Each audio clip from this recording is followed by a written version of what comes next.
Now, listen, you guys.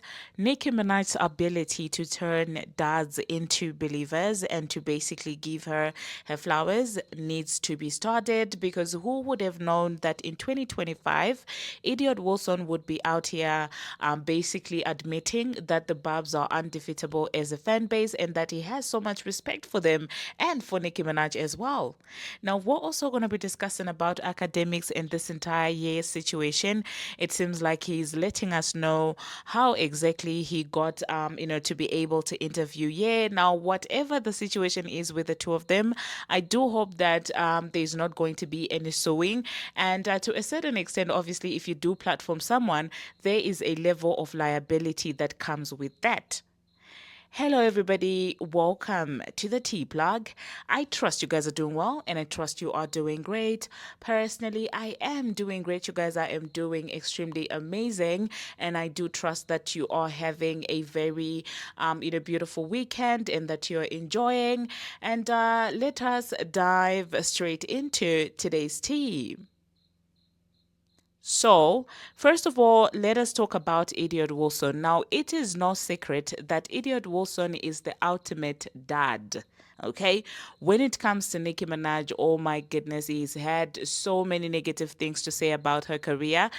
He's had so many things to say even about her fan base. I cannot count how many times Idiot has tried to push the narrative that Nicki Minaj's career was over. I mean, they even had a little back and forth on Twitter, and the obsession really with Nicki Minaj is nothing short of appalling. And for a grown man his age to be that obsessed with a woman, that is absolutely ridiculous. But then again, for those of you who may not know, he is a Jay-Z sucker, okay? He literally stays between Jay-Z's bums, allegedly, figuratively.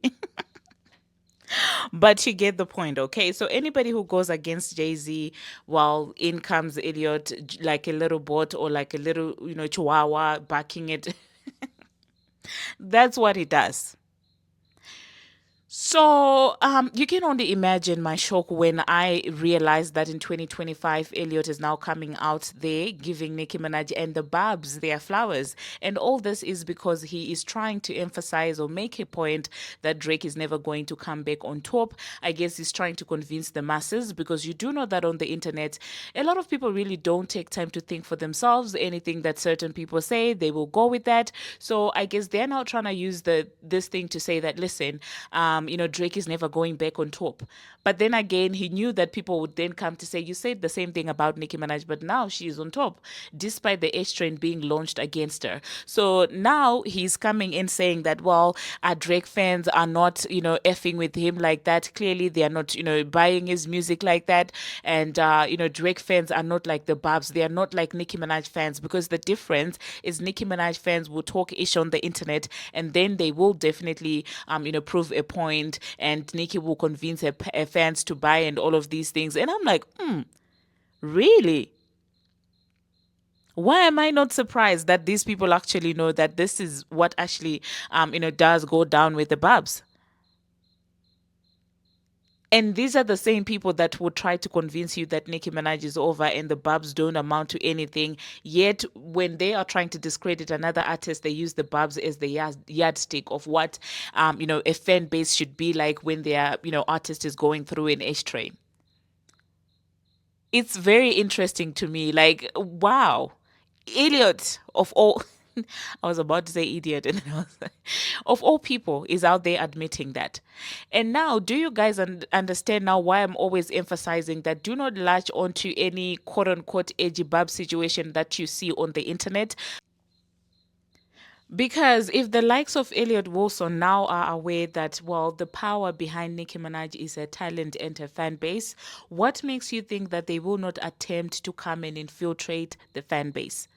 And what better way to infiltrate the fan base than create these pages with the Nicki Minaj picture, and then those pages will then sow discord, disunity, and all of these things in the fan base. I get it. There are things that you want to hold Nicki Minaj accountable for, but dragging her on Twitter as a fan, do you really think that a true fan would ever do anything like that? Because clearly now the other side knows what Nicki Minaj's secret weapon is. It is the Barbz. So that's why you see me not wanting to play into any form of negativity in as far as the Twitter edgy Barbz are concerned, because at the end of the day, sometimes you may think that you're being an edgy Barb following others, but you may not know that the person that you're actually following is getting incentivized for being controversial against Nicki Minaj like that.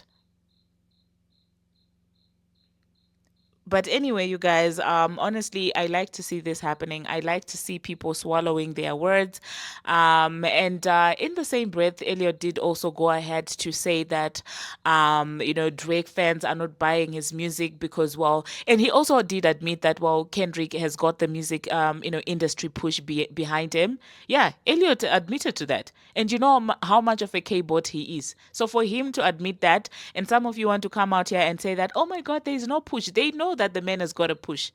Even his spokespeople, the people that support him, they are admitting that there is a push. And Elliot's argument is now, why are Drake's fans not outstreaming Kendrick Lamar? And I'm like, how do actual people compete with bots?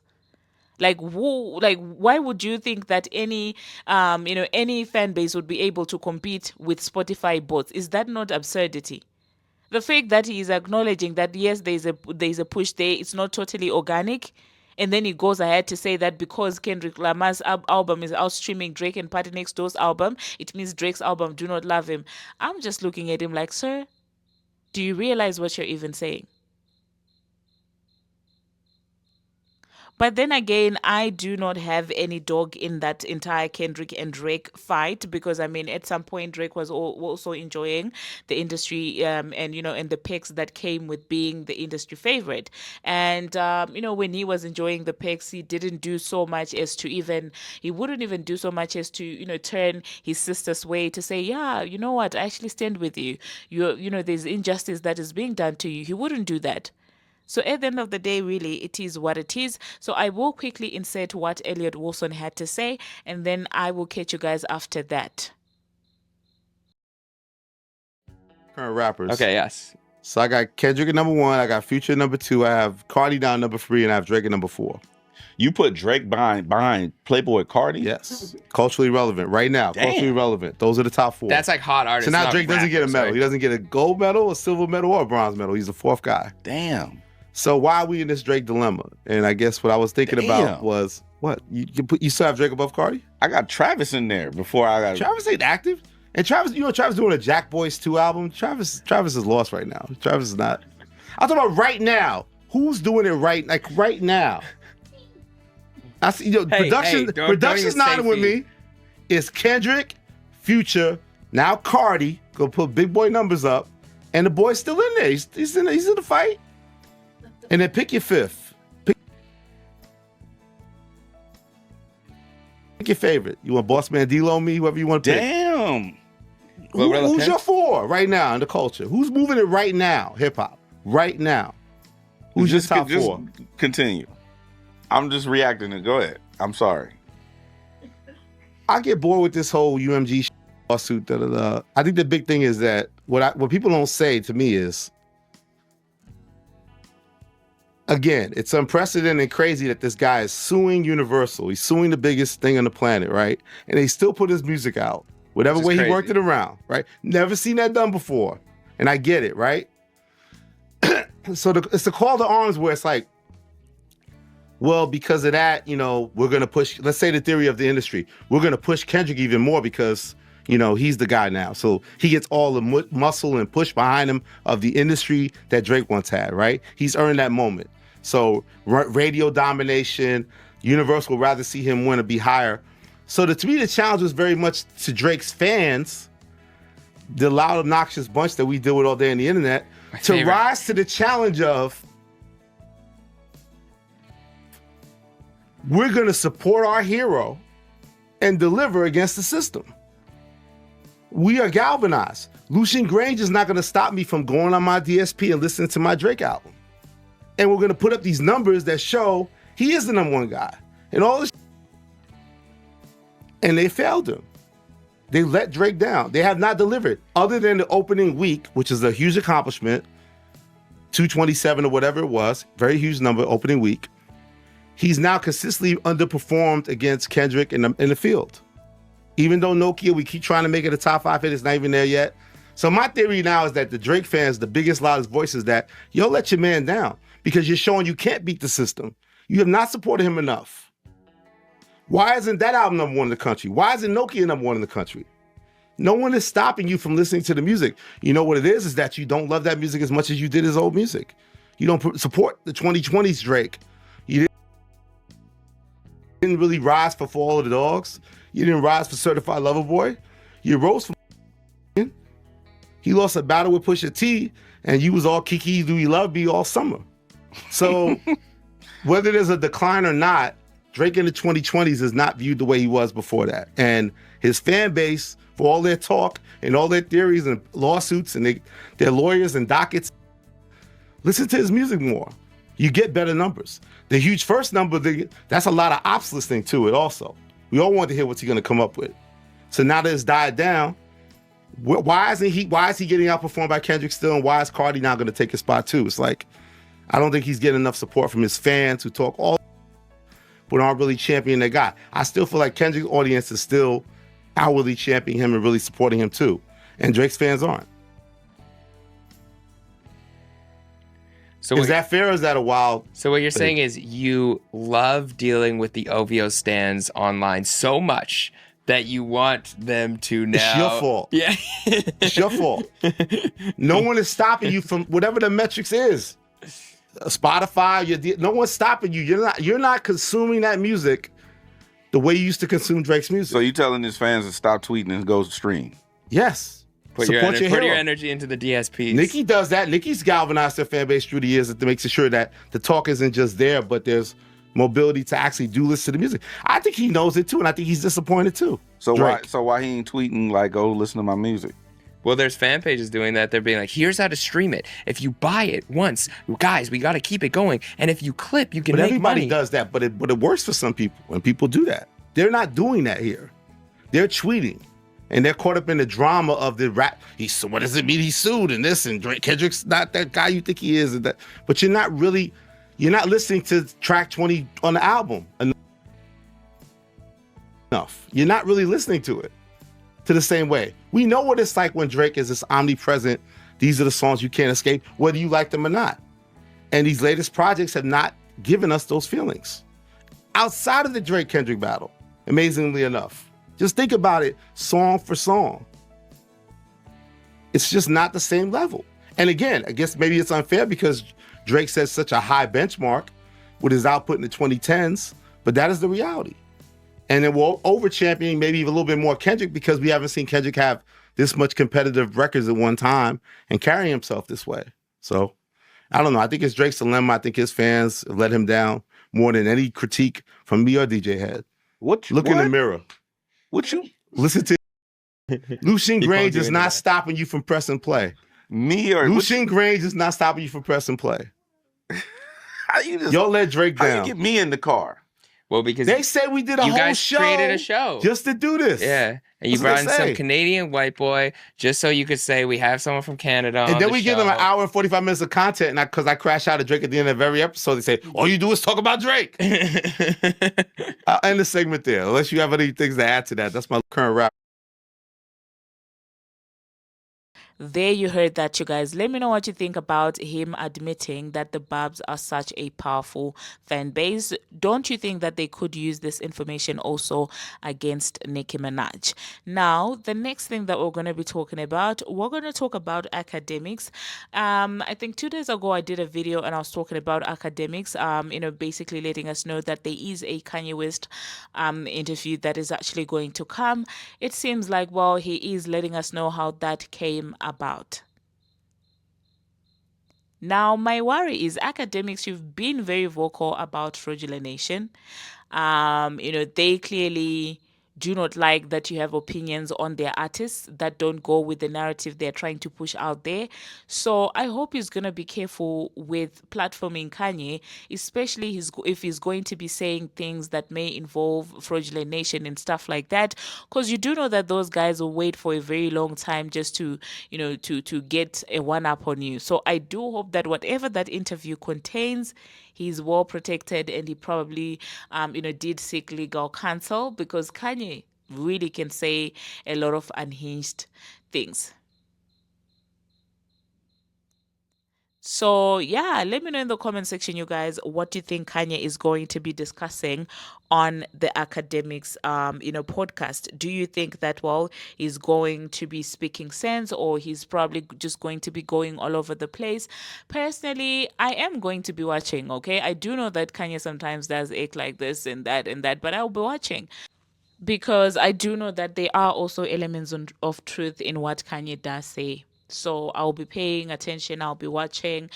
I want to know the inside tea of the music industry, and the fact that he's in Japan. I know he's probably going to feel free, way more free, because Akademiks also did say that there's going to be a part 2 to that interview. So I will be here and I'll be waiting. But let me just insert, of course, what Akademiks had to say. But I do not think that after that I will be coming back. So that being said, thank you very much, you guys, for watching. And thank you very much for making it this far. If you have not already, what are you waiting for? Smash that subscribe button, and do turn on the notification bell so that you will be notified each and every time that I post. Have a beautiful Sunday, and I wish you a very pleasant week and productive week ahead. And until my next one, see you.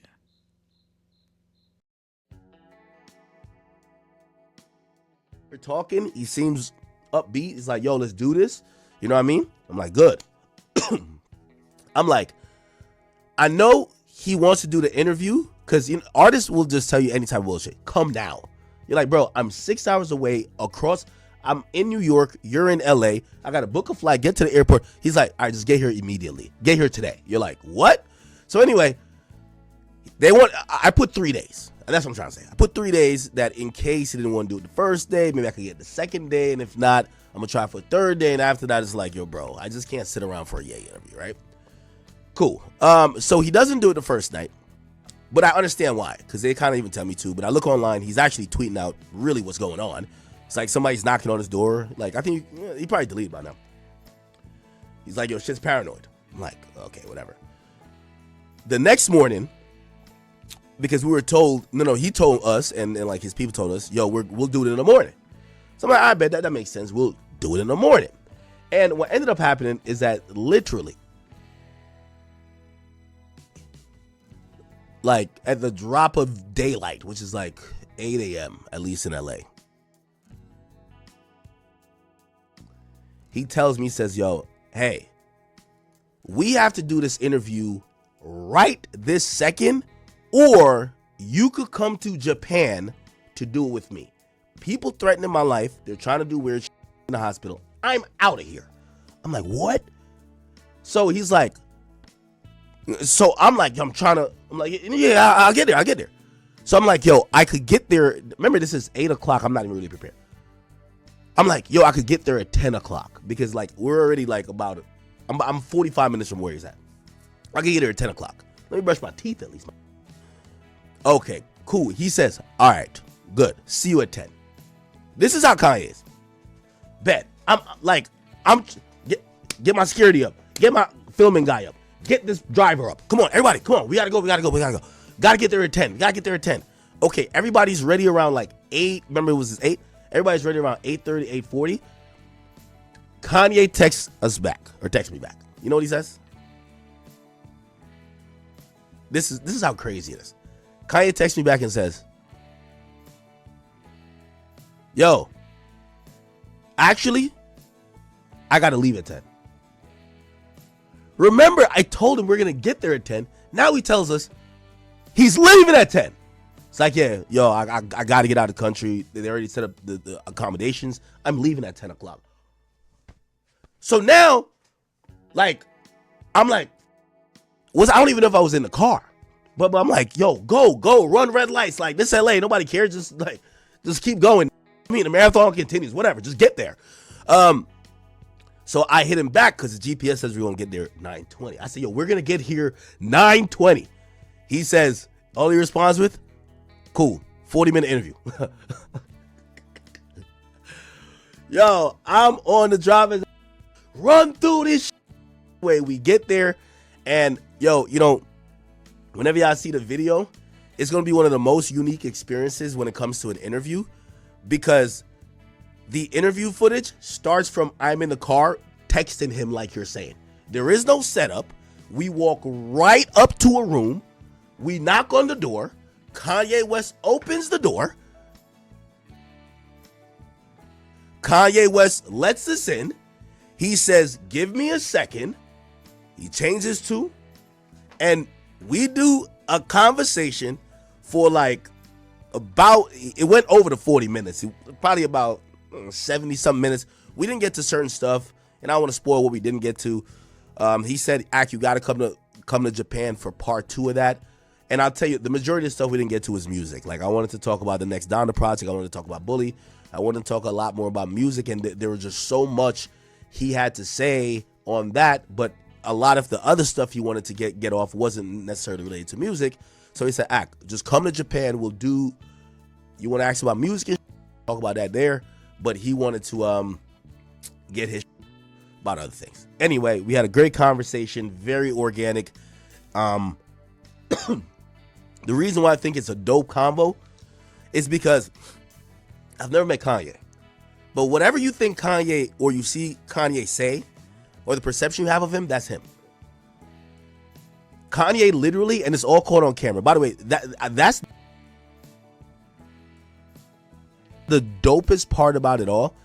Not one moment since I got out of the car till he got in his car and headed to the airport to go to Japan is not caught on camera. Everything is caught on camera. From me walking in the room, my boy got on, he got that chain on. You know that chain I'm talking about. He got that chain on. That's the only chain he got on.